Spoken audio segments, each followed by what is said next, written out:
Good afternoon. நான் இன்றைக்கி என்னோடய ஃபார்மை சுற்றி பார்க்கலான்ட்டு வந்தேன் இன்றைக்கி. அப்போது என் ஃபார்மில் வேலை பார்க்குற ஒரு அம்மா வந்துட்டு அவங்களோட 14 வயசு பையன் வந்து கஞ்சாவுக்கு அடிமையாக இருக்கான். ஸோ உங்களோட நிறுவனத்தில் சேர்த்துக்க முடியுமா, ரீஹேபில் சேர்த்துக்க முடியுமா அப்படின்னு கேட்டாங்க. ஸோ எனக்கு சமீபமாகவே வந்து பார்த்திங்கன்னா இந்த last couple of months I am getting a lot of leads asking for the treatment for the minors who are below 18 years. 18 வயசுக்கு கீழே இருக்கிறவங்களுக்கு ட்ரீட்மெண்ட் கேட்டு.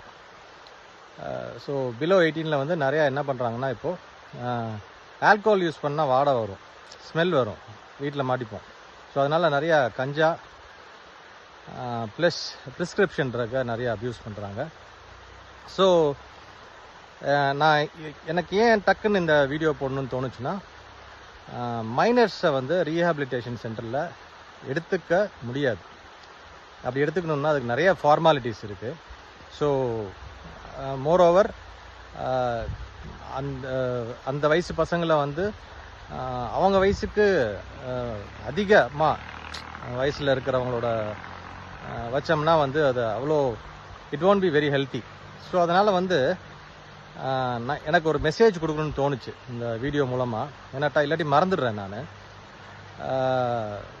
உங்கள் எந்தெந்த ஊரில் நீங்கள் இருக்கீங்களோ, ஒருவேளை உங்கள் பையன் அண்டர் ஏஜில், அதாவது மைனராக இருந்தால் அப்படி அவர் ஏதாவது வந்து குடிக்கோ இல்லை போதைக்கோ அடிமையாக இருக்கு அப்படின்னா உங்கள் ஊரில் இருக்கிற இல்லை உங்கள் டிஸ்ட்ரிக்டில் இருக்கிற கலெக்டரேட்டுக்கு போங்க. அங்கே சைல்டு வெல்ஃபேர் டிபார்ட்மெண்ட் ஒன்று இருக்கும். அவங்கள்ட்ட போய் உங்களோட பிரச்சனையை சொன்னீங்கன்னா கவர்மெண்ட்லேருந்து நிறையா சப்போர்ட் பண்ணுறாங்க. இந்த மாதிரி மைனர்ஸ் வந்து குடி போதைக்கு அடிமையாக இருந்தால் அவங்கள திருத்தி கொண்டு வர முயற்சியை கவர்மெண்ட் எடுக்கிறாங்க. அது நிறைய பேத்துக்கு தெரியறதில்ல.